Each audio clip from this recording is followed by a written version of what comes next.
Good evening, everyone. My name is ChancyKinsey.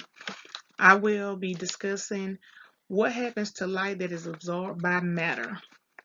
We're going to start off first discussing exactly what is light.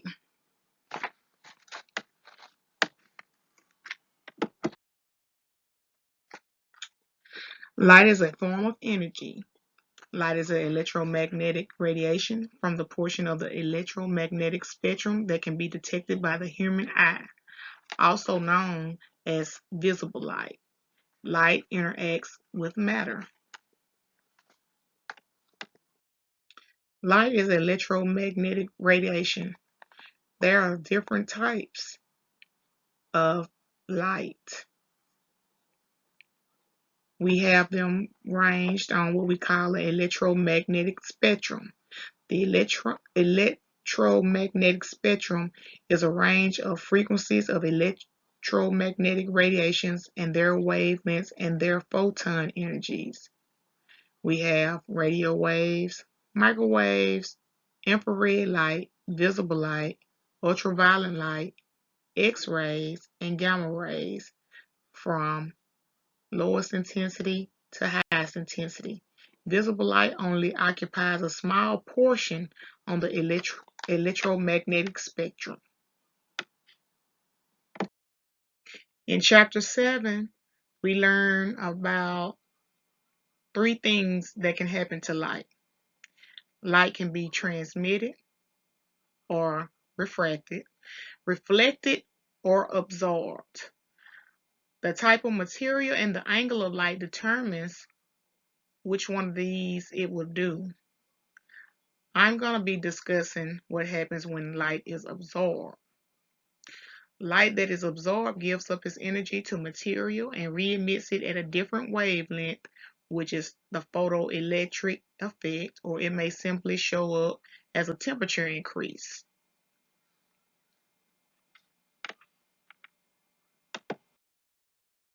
The photoelectric effect is the emission of electrons when electromagnetic radiation such as light hits material. The electrons emitted in this manner are called photons. The warmth we feel absorbed by sunlight is an example of what happens when energy is absorbed by matter and it shows up as a temperature increase. Sometimes energy results in other effects, like when we use solar cells to transform energy to electrical current. This is where the problem came in when we had other effects from light that didn't agree with the photoelectric effect, which said that light was a continuous energy of waves. So in 1900, Max Planck put experimental measures and theory together by assuming that vibrating molecules that emitted the light could only have discrete amounts of energy, or quanta.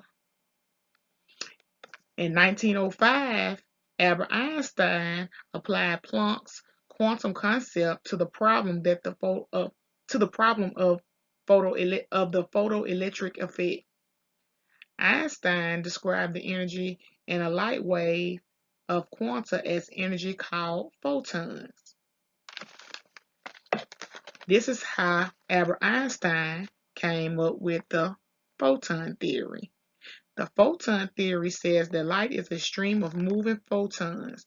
Photons determine the high intensity of light or the low intensity of light.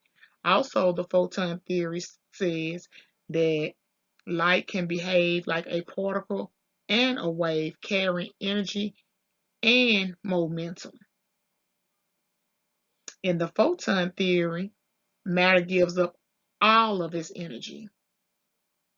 So that is what happens when light is absorbed by matter. It either re-emits or we have what we call temperature increases. And today we have a dual nature of particles and waves. It can have either or, but it can't have both at the same time. Thank you guys, and you have a nice day.